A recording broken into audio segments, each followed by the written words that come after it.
तो जनाब 10वीं जमात की रियाजी की नई किताब मार्केट में आ चुकी है और जाहिर है उसके साथ ही ये टेंशन भी कि भाई नया पैटर्न कैसा होगा। लेकिन फिक्र की कोई बात नहीं। आज हम मिलकर पेक्टा की 2026-27 वाली इस नई किताब को मुकम्मल तौर पर समझेंगे। एक एक बाब की अहमियत से लेकर पेपर हल करने की बेहतरीन स्ट्रैटेजी तक, सब कुछ, ताकि तैयारी एकदम आसान हो जाए। जी हाँ, स्क्रीन पर नजर आने वाली यही वो किताब है जो 2026-27 के सेशन में चलेगी।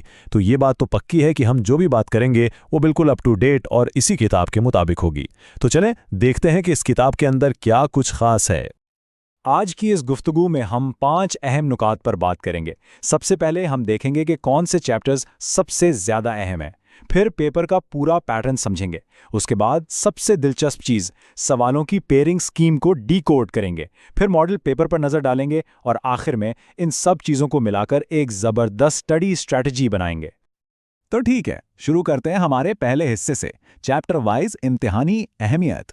देखें, पूरी किताब पर एक जैसी मेहनत करने का कोई फायदा नहीं है। स्मार्ट स्टडी का मतलब यही है कि पहले उन चैप्टर्स पर फोकस किया जाए जहां से सबसे ज्यादा नंबर मिलने वाले हैं, है ना?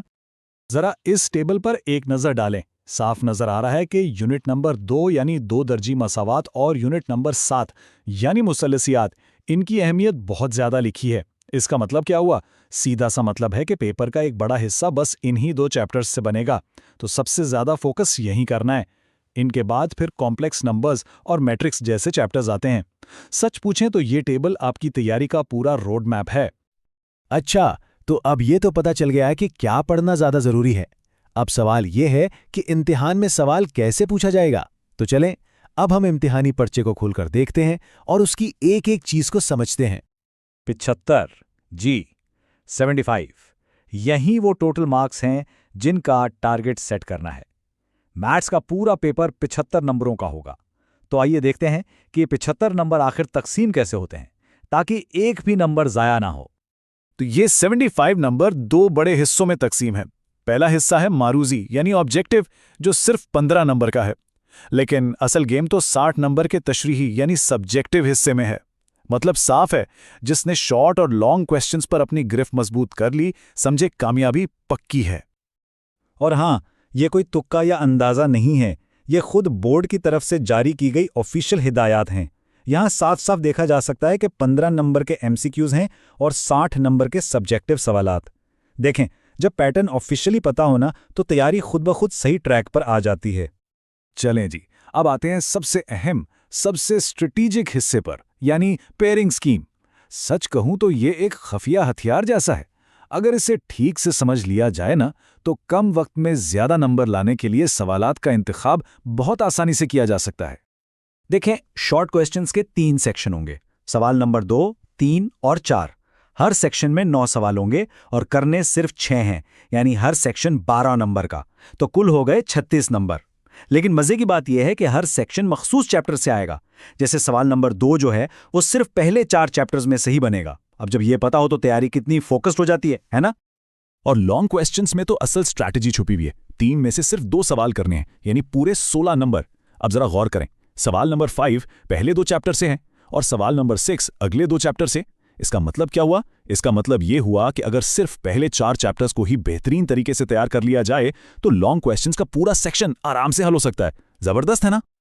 अच्छा जी, थ्योरी तो हमने बहुत समझ ली, पैटर्न क्या है, स्कीम क्या है। अब देखते हैं कि ये सब कुछ असल में दिखता कैसा है। तो अब हम एक मॉडल पेपर पर नजर डालेंगे और देखेंगे कि ये सारी बातें प्रैक्टिकली कैसे काम करती हैं। तो जो कुछ हमने अभी डिस्कस किया वो असल पेपर में कैसा लगेगा, ये देखें। बिल्कुल ऐसा। एक तरफ 15 एमसीक्यूज वाला ऑब्जेक्टिव सेक्शन है और दूसरी तरफ शॉर्ट क्वेश्चन से शुरू होने वाला सब्जेक्टिव सेक्शन। ये बिल्कुल वही पैटर्न है जिसकी हम इतनी देर से बात कर रहे थे। लेकिन एक सवाल जहन में आता है कि भाई, मॉडल पेपर को हल करना इतना जरूरी क्यों है? क्या सिर्फ किताब के सारे सवालात कर लेना काफी नहीं होता? नहीं, बिल्कुल काफ़ी नहीं। देखें, मॉडल पेपर हल करना सिर्फ प्रैक्टिस नहीं है, ये तो इम्तिहान की फुल ड्रेस रिहर्सल है। इससे वक्त को मैनेज करना आता है, पेपर का पैटर्न और गहराई से समझ आता है, इम्तिहान का डर खत्म होता है और कॉन्फिडेंस बढ़ता है। और सबसे बड़ी बात, ये हमें हमारी कमजोरियां दिखा देता है कि भाई कौन से टॉपिक्स हैं जिन पर अभी और मेहनत करनी है। तो चलें, अब आखिर में इन सारी बातों को समेटते हैं और इन सब को मिलाकर एक सादा सा लेकिन बहुत पावरफुल एक्शन प्लान बनाते हैं। ये है कामयाबी के लिए एक विनिंग स्ट्रैटेजी। कामयाबी के लिए बस ये 3 काम रोजाना की आदत बना लें। नंबर 1, सारे फॉर्मूलाज रोज दोहराएं ताकि वो बिल्कुल पक्के हो जाएं। नंबर 2, जब भी कोई सवाल हल करें तो उसके स्टेप जहन में बिल्कुल क्लियर हों। और नंबर 3, सबसे अहम, हमेशा पेयरिंग स्कीम को जहन में रखकर प्रैक्टिस करें ताकि आपकी मेहनत सही जगह लगे। एक बात हमेशा याद रखें, कामयाबी कोई एक दिन का काम नहीं है। ये तो रोजाना की जाने वाली छोटी छोटी कोशिशों को जोड़कर बनती है।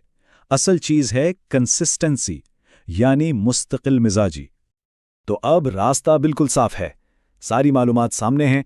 अब सवाल सिर्फ एक है, तैयारी शुरू करने के लिए सबसे पहला टारगेट कौन सा चैप्टर होगा? बस अपना प्लान बनाएं और आज से ही उस पर काम शुरू कर दें।